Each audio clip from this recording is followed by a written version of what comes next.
Hello guys, आप सबका हमारे चैनल वन विजन साइंस में स्वागत है। आज की इस वीडियो में हम सेकंड ऑर्डर रिएक्शन या द्वितीय कोटि की अभिक्रियाओं के बारे में पढ़ेंगे कि द्वितीय कोटि की अभिक्रियाएं क्या होती है, इनके लिए समाकलित वेग समीकरण क्या होगा या अवकलित वेग समीकरण क्या होगा। तो सबसे पहले हम देखते हैं कि अभिक्रिया की कोटि क्या होती है। अभिक्रिया की कोटि क्या होती है, तो अभिक्रिया में भाग लेने वाले अणुओं, परमाणु या आयनों की संख्या है जिन पर अभिक्रिया का वेग डिपेंड करता है।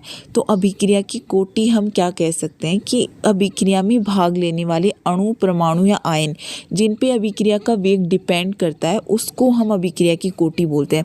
तो अब हम क्या देख रहे हैं, सेकेंड ऑर्डर रिएक्शन देख रहे हैं या द्वितीय कोटि की अभिक्रियाएं देख रहे हैं। तो अगर अभिक्रिया के लिए आवश्यक अणुओं की संख्या 2 है, वो 2 अणु जिनकी सांद्रता में परिवर्तन हो रहा है, तो ऐसी अभिक्रियाओं को हम सेकंड ऑर्डर रिएक्शन या द्वितीय कोटि की अभिक्रियाएं कहेंगे।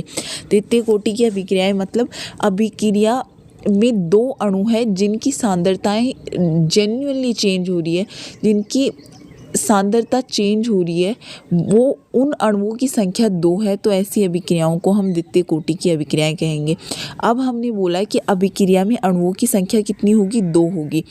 अब ये 2 अणु सेम भी हो सकते हैं, डिफरेंट भी हो सकते हैं। तो इस आधार पे जो द्वितीय कोटि की अभिक्रियाएं हैं वो 2 तरीके की हो सकती है। तो फर्स्ट तरीके की अभिक्रियाएं ये हो गई जिनमें दोनों अणु मतलब अभिकारक बोल सकते हैं या क्रियाकारक बोल सकते हैं, रिएक्टेंट बोल सकते हैं, जिन पे अभिक्रिया का वेग डिपेंड करता है। तो उनमें जो 2 अणु हैं वो दोनों समान तरीके के हो सकते हैं। जैसे ए दोनों समान तरीके के हैं, दोनों की सांद्रताओं में चेंज हो रहा है, तो एक तरीके की रिएक्शन ये हो सकती है, इसको भी हम सेकंड ऑर्डर रिएक्शन बोलेंगे। और दूसरी तरीके की रिएक्शन ये है जिसमें दोनों अणु अलग अलग है, एक ए है दूसरा बी है, मतलब दोनों अणु डिफरेंट है और दोनों की कंसंट्रेशन या सांद्रता में चेंज हो रहा है। तो ये सेकंड टाइप की रिएक्शन है, इसको भी हम सेकंड ऑर्डर रिएक्शन ही बोलेंगे। तो दोनों सेकंड ऑर्डर रिएक्शन है, एक में दोनों रिएक्टेंट या क्रियाकारक सेम तरीके के हैं और दूसरे में दोनों रिएक्टेंट या क्रियाकारक डिफरेंट तरीके के हैं। अब हम देखते हैं फर्स्ट वाली जो रिएक्शन है जिसमें दोनों अणु एक तरीके के हैं, समान तरीके के हैं, उस रिएक्शन के लिए सेकंड ऑर्डर रिएक्शन के लिए अवकलित वेग समीकरण क्या होगा या समाकलित वेग समीकरण क्या होगा। तो आगे हम देखते हैं, जैसे मान लिया हमने ये रिएक्शन ले ली जिसमें दोनों अणु क्या है, समान तरीके के हैं। तो जब हमने रिएक्शन शुरू नहीं करी तो दोनों में अभिकारकों की कंसंट्रेशन स्मॉल a है और प्रोडक्ट हमारे पास बना नहीं है क्योंकि हमने रिएक्शन स्टार्ट ही नहीं करी है। अब कुछ समय बाद t टाइम पे देखते हैं, हमारे पास जब प्रोडक्ट बन गया है x, तो x प्रोडक्ट बनने के बाद जो हमारे क्रियाकारक हैं उनकी सांद्रता क्या होगी, जो इनिशियल कंसंट्रेशन थी स्मॉल a, उसमें से हम प्रोडक्ट की कंसंट्रेशन या सांद्रता को घटा देंगे तो टी टाइम पर हमारे पास अभिकारकों की सांद्रता आ जाएगी जो कि होगी a-x। इस तरीके से हमने टी टाइम पर जो हमारे अभिकारक है a, उनकी सांद्रता निकाली। अब हम इस अभिक्रिया के लिए अभिक्रिया का वेग या रेट ऑफ रिएक्शन लिखेंगे। तो रेट ऑफ रिएक्शन हम जानते हैं कि समय के साथ क्रियाकारक या उत्पाद की सांद्रता में जो परिवर्तन होता है उसी को हम अभिक्रिया का वेग कहते हैं। तो ये है डेल टी मतलब समय में चेंज और ऊपर वाला है उत्पाद की सांद्रता में चेंज। अब हमें पता है कि अभिक्रिया का वेग जो होता है, अभिक्रिया का जो वेग होता है वो क्रियाकारकों की सांद्रता के समानुपाती होगा। तो क्रियाकारक हमने क्या लिए, ए यही तो हमारे क्रियाकारक है।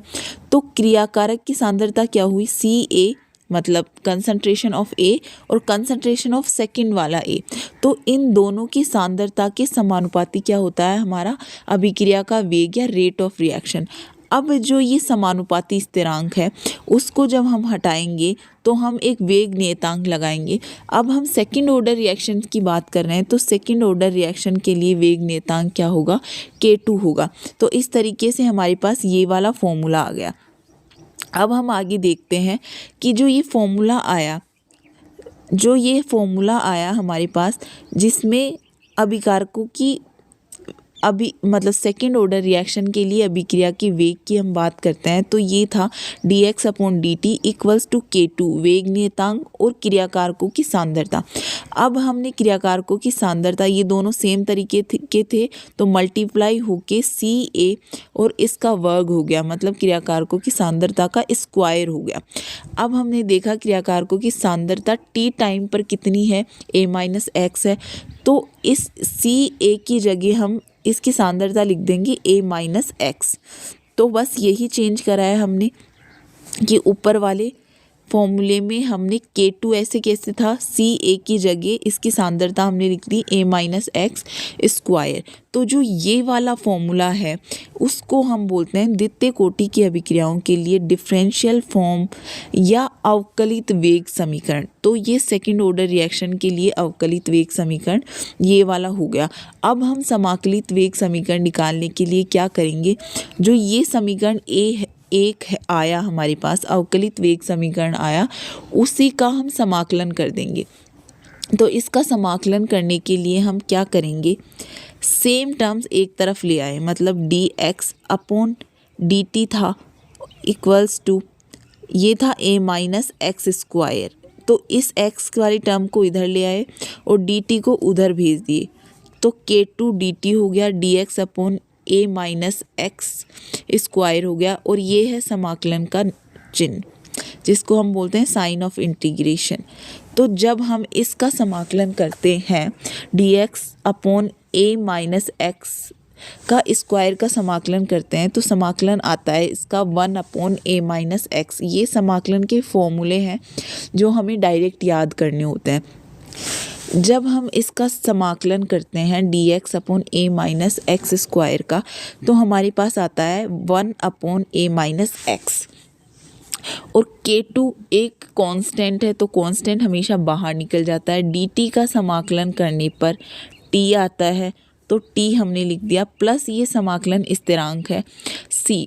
तो अब हम क्या करेंगे, इस जो हमारी ये इक्वेशन आई सेकंड, उसको हम t0 टाइम, जहाँ हमारी रिएक्शन शुरू नहीं हुई उस टाइम पे देखें। जब रिएक्शन शुरू नहीं होती है तो प्रोडक्ट की जो कंसंट्रेशन है, जो प्रोडक्ट हमारा x है जिसकी कंसंट्रेशन, वो t0 पर 0 होती है।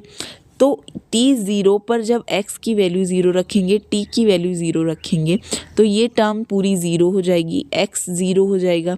तो c की वैल्यू आएगी 1/a, 1/a c की वैल्यू आएगी। अब ये c की वैल्यू इस वाले इक्वेशन में रखेंगे तो हमारे को एक इक्वेशन मिलेगी, वो इक्वेशन होगी 1/a-x K2 × t और c की जगह हमने रख दिया 1/a। तो 1/a, अब इस टर्म को हम क्या करेंगे, 1/a को इक्वल के इस तरफ ले जाएंगे तो ये माइनस में हो जाएगा। अब हमें क्या निकालना है, सेकंड ऑर्डर रिएक्शंस के लिए वेग नियतांक या रेट कांस्टेंट K2 निकालना है। तो t इधर मल्टीप्लाई में था, इक्वल के इस तरफ आएगा तो डिवाइड में हो जाएगा, तो 1/t हो जाएगा। अब इसका हमने क्या करा, इस टर्म को सोल्व कर लिया, सोल्व करा तो ये ओवरऑल सोल्व होके, मतलब जो लघुत्तम लेते हैं तो लघुत्तम लेने के बाद सोल्व होके ये टर्म कुछ ऐसी आ जाएगी और ओवरऑल इक्वेशन हमें मिलेगी K2 equals to 1/t a-x। यहाँ a-a प्लस x आया तो a में से a घटाओगे आप तो 0 होगा, ऊपर बचेगा ओनली x। इस टर्म को सॉल्व करने के बाद हमारे पास ओवरऑल फॉर्मूला ये आता है K2 equals to 1/t x/a × a-x। तो इसको हम बोलते हैं सेकेंड ऑर्डर रिएक्शन के लिए समाकलित वेग समीकरण। सेकेंड ऑर्डर रिएक्शंस के लिए समाकलित वेग समीकरण। इस तरीके से हम कंप्लीट सेकंड ऑर्डर रिएक्शंस देख चुके हैं, जिसके लिए हमने अवकलित वेग समीकरण देखा और समाकलित वेग समीकरण देखा। आई होप आपको ये वीडियो समझ आई होगी and thank you so much for watching.